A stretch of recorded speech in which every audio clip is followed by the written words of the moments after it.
Okay, 2 more secrets and we're done. This next one's gonna blow your mind. Secret number 3. The jellyfish are a hidden message script. The jellyfish in SpongeBob are no ordinary sea creatures. They're a secret message from Steven Hillenburg himself. Look closely at their bodies, and you'll notice they have 6 segments. Well, guess what? In 1996, 6 was a lucky number for Steven. He got married on June 6, 1996, and the first SpongeBob pilot aired on July 6, 1996. So he put his good luck number on the jellyfish. But there's another layer to it. When Steven worked as a marine biologist, he studied a specific type of jellyfish called a box jellyfish.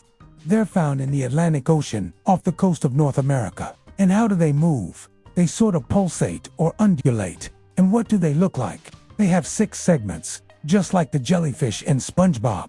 So SpongeBob's jellyfish are a double nod to Steven's old life. First, they remind him of the jellyfish he used to study. And second, they have his lucky number hidden in plain sight. Cut to clip, SpongeBob and Patrick picking a jellyfish. Secret number 4, Mrs. Puff, was based on someone real script. In Season 1, Episode 14, titled Mrs. Puff, You're Fired, the citizens of Bikini Bottom hold a big parade for Mrs. Puff. They want to thank her for teaching SpongeBob how to drive. But who is she? Well, Steven Hillenburg based Mrs. Puff off his real-life wife, Karen. He wanted to include more of himself in the show, so he created a character who represents his better half. In fact, the name Karen is a subtle nod to his wife. See, in boating school, there's always a Karen sitting in the front row taking notes. Yeah, it's a funny, unexpected detail. If you've ever seen Boating School, you'll remember all those Karens. But it gets even sweeter. In the episode My Leg, SpongeBob gives Mrs. Puff a seashell necklace, then says, "You're welcome." And Mrs. Puff replies, "Oh, it's my favorite." And what does SpongeBob say back? "Me too." Steven and Karen had a similar exchange when he gave her a pearl necklace. So SpongeBob's dialogue is a secret message from Steven to Karen, expressing how much he loves her. Man, these secret messages are kinda cute. Makes you feel all warm and fuzzy inside, especially since Karen tragically passed away from cancer in 2020. Rest in peace. I'm about to blow your minds with even more insane SpongeBob secrets, so buckle up. This is gonna be a wild ride. First up, Secret No. 3. The hidden adult jokes you missed as a kid. SpongeBob might look like an innocent kid's cartoon, but let us be honest. This show is filled with adult humor that completely flew over our heads when we were kids. One of the most famous examples is in Season 1, Episode 1, Help Wanted. Remember when SpongeBob wakes up and gets ready for his first day at the Krusty Krab? There's a moment where he's looking for his alarm clock, and he opens a drawer. For literally 1 second, we see him pull out a weird pink object that he quickly hides with a nervous smile. As kids, we probably thought, oh, that's just something random. But as adults, people realized that was the writers poking fun at the idea of hiding something private. And it doesn't stop there. In the episode Sailor Mouth Season 2, SpongeBob and Patrick start saying bad words they learned from graffiti on a dumpster. Of course, the words are replaced by dolphin noises in the show. But the joke is clear. It's basically an episode about swearing, disguised for kids. Another sneaky joke. In Gary Takes a Bath, Season 2, SpongeBob tries to convince Gary to take a bath. One of his methods is dressing up as a lifeguard and saying, "There's room for 2 in here," if you think about it. Yeah, that's a very adult-flavored joke in a kid's show. Steven Hillenburg and his team were masters at layering humor, so it worked for kids and adults at the same time. That's one of the reasons SpongeBob became so popular in the USA and UK. Parents didn't mind watching it with their kids because there was always something for them too. Next up, secret number 4. Squidward's changing design over the years. UVB probably seen Squidward 1,000 times. But did you know his design actually changed multiple times, and almost no one noticed? In the very first season, Squidward's head is slightly smaller. His eyes are closer together, and his skin tone is a darker shade of green-blue. But starting in Season 3, The animators made subtle changes. His head became rounder and slightly larger. His eyes were spaced farther apart, and his skin tone was brightened to a lighter turquoise. Why the change? It was actually to make him look more expressive. Animators found that a rounder head and bigger eyes made it easier to animate his sarcasm and annoyed facial expressions. But here's the crazy part. In Band Geeks Season 2, which many fans call the best SpongeBob episode ever, Squidward's design is a mix between the old and the new. That's because the episode was being worked on right during the transition period. For hardcore fans, this is a hidden piece of SpongeBob history. In fact, if you pause random Squidward scenes from seasons 2 and 3, you can spot frames where his head literally changes shape from one shot to the next. It's like a secret animation Easter egg hiding in plain sight. And get this, in a 2005 interview, one of the lead animators admitted they never officially announced Squidward's redesign. They just did it quietly, thinking no one would notice. But here we are, noticing it. Thanks for watching. If you want even more secrets, stay tuned for more updates. SpongeBob SquarePants Secrets, Part 2. Even more things you didn't know, okay? These next 2 secrets are gonna blow your mind. So buckle up. Secret number 5. The hidden Nickelodeon cameo. Alright, this one is for the hardcore Nickelodeon fans out there. Did you know SpongeBob actually has a hidden cameo from another Nickelodeon show? And most people completely miss it. In Season 3, Episode 17, The Sponge Who Could Fly, there is a scene where SpongeBob is running through Bikini Bottom, trying to escape an angry mob. If you pause for just a moment during the chase, you'll notice something strange in the background. Inside one of the windows, there's a picture frame, and in that frame is Arnold from Hey Arnold. Yes, the football-headed kid himself. It's quick, literally less than 2 seconds, but the design is unmistakable. The animators later confirmed in a DVD commentary that they added Arnold as a tiny Easter egg, as a nod to Nickelodeon's interconnected cartoon universe. Here's the best part. This isn't the only crossover. In the Krusty Sponge Season 5, the Krusty Krab puts up a SpongeBob-themed menu board, and one of the dishes is called the Hey Arnold Burger. Most people thought it was a random name, but nope, it's another hidden shout-out. So yeah, turns out Bikini Bottom and Hillwood Arnold's City exist in the same weird Nickelodeon multiverse. Mind blown. Right. Cut to screenshot, zoom in on the Arnold cameo. Secret number 6. The truth about Fred, the My Leg guy. Every SpongeBob fan knows the catchphrase, my leg. It's one of the longest running gags in the show. But here's the thing. Did you know the guy who says it actually has a name, a backstory, and even a full dedicated episode? The character's name is Fred Richard, and he first appeared in Season 1, Episode 4, Ripped Pants. The gag started as a throwaway joke. Anytime chaos happens, you hear a man's voice yell, my leg, in the background. It became so popular with fans that the writers started putting it into more and more episodes. Sometimes even when Fred isn't on screen. It's basically SpongeBob's version of the Wilhelm scream in movies. But in Season 11, they took it to the next level. Episode 6, My Leg, actually focuses entirely on Fred. The whole story is about SpongeBob trying to help him heal after yet another leg injury. The episode is packed with callbacks to previous My Leg moments, and even reveals Fred's job. He works at the Bargain Mart, and his weird obsession with shopping carts. USA and UK fans loved this episode because it turned a simple running joke into a fully fleshed out piece of SpongeBob lore. And if you're wondering, yes, the same voice actor, Doug Lawrence, who also voices Plankton, has been yelling my leg for over 20 years now. Cut to montage of My Leg. Moments across the seasons. SpongeBob Secrets. Things are not what they seem. Part 7. No 7. The real place that inspired Bikini Bottom. Have you ever wondered where Bikini Bottom actually is?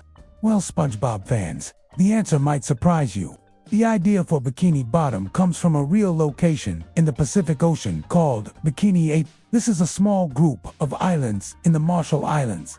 And yes, it's a real place on the map. But here's the weird part. Bikini Atoll was used by the US for nuclear bomb testing in the late 1940s and 1950s. So here's the theory that fans love to talk about. Some people believe the weird talking sea creatures in SpongeBob are a result of mutations caused by the radiation from those tests. Steven Hillenburg, the creator, always said the show is just silly fun. But it's hard to ignore the connection. Bikini Atoll, Bikini Bottom, name similarity.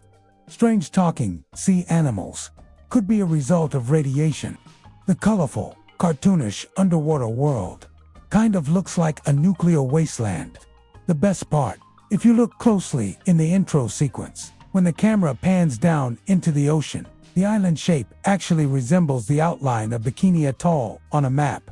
So yeah, Bikini Bottom might not just be a random cartoon city. It could be a mutated paradise sitting at the bottom of a nuclear test site. Cut to old archive footage of Bikini Atoll nuclear tests. No. 8. The creepy episode, Nickelodeon almost banned. Okay. This one gets kinda dark for a kids show. In Season 2, Episode 15, Graveyard Shift, SpongeBob and Squidward work the night shift at the Krusty Krab. It's already one of the creepiest episodes because of the dim lighting, eerie background music, and the infamous hashes-linging slasher ghost story. But here's what many fans don't know. The original version of the episode had a much scarier ending. In the storyboard drafts, after the slasher appears, Squidward turns around and sees SpongeBob's eyes glowing in the dark with a creepy, distorted smile. The animators decided it was too unsettling for younger audiences, so they toned it down before release. Even weirder, the creepy Nosferatu vampire gag at the end wasn't even in the original script.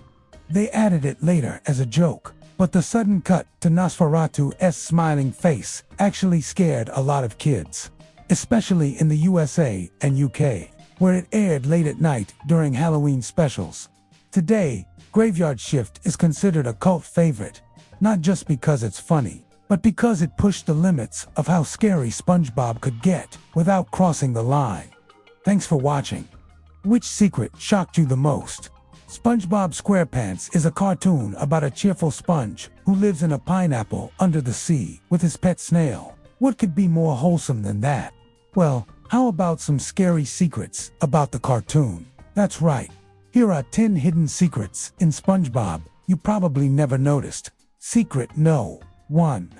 A mysterious uncredited writer script. Every episode of SpongeBob has a team of writers who receive official credit for their work. But in 2003, one episode aired that had an extra hand in writing it without anyone knowing.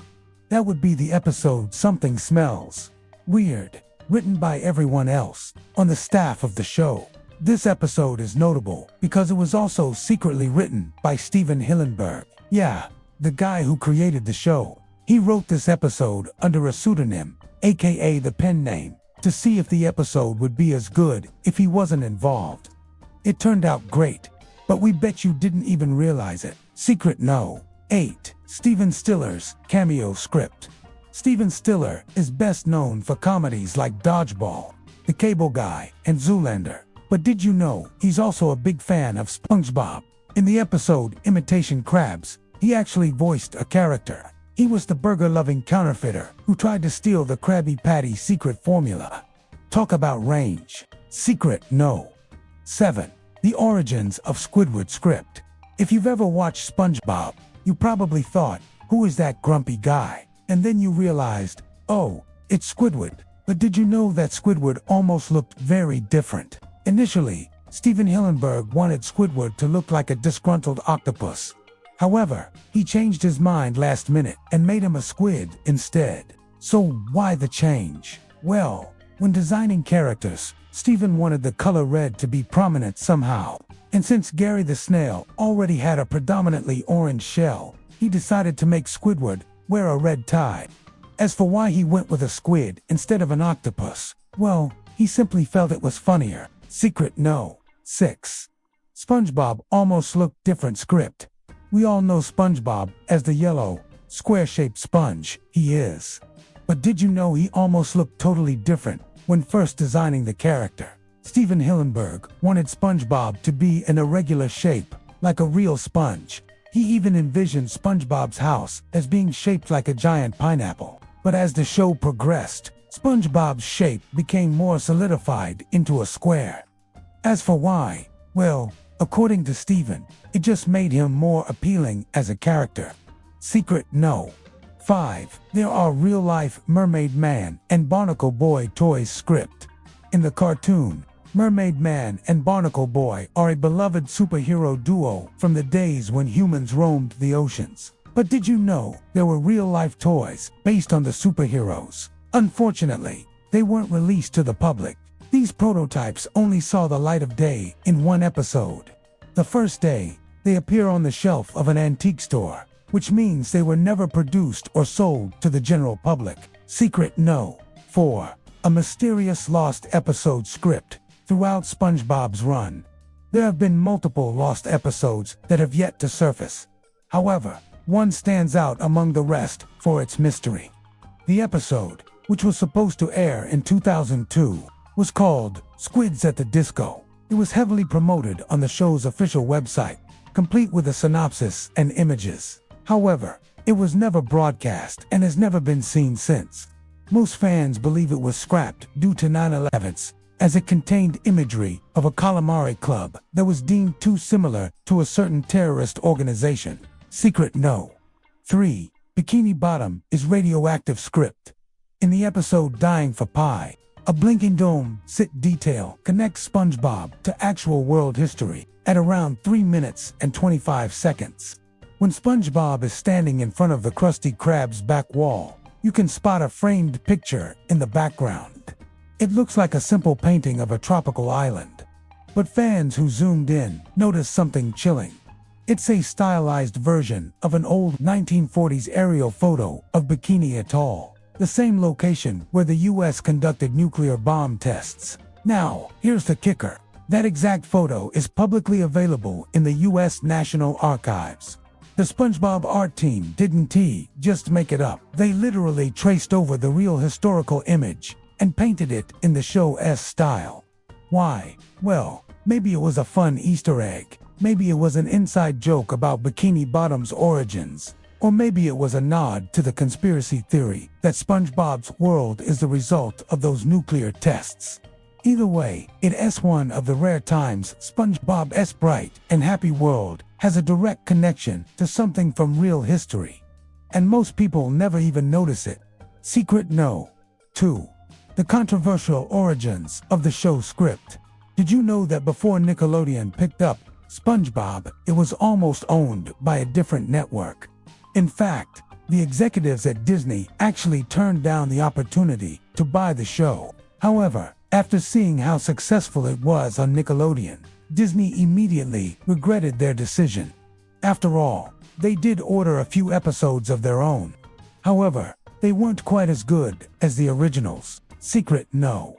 1. A gruesome deleted scene script. The episode Hooky airs early in the show's run and features SpongeBob skipping school to go jellyfishing. While this may sound innocent enough, one scene from the episode was much darker than the rest. In the deleted scene, SpongeBob and Patrick stumble upon an underwater construction site filled with hooks used to lure in unsuspecting prey. They decide to play with one of the hooks, and in a moment of true horror, Patrick gets hooked right in the face. Yikes. However, the scene didn't end there. SpongeBob then proceeded to rip the hook off Patrick's face and eat it. Talk about an appetite. Thankfully, this scene was cut from the final version of the episode,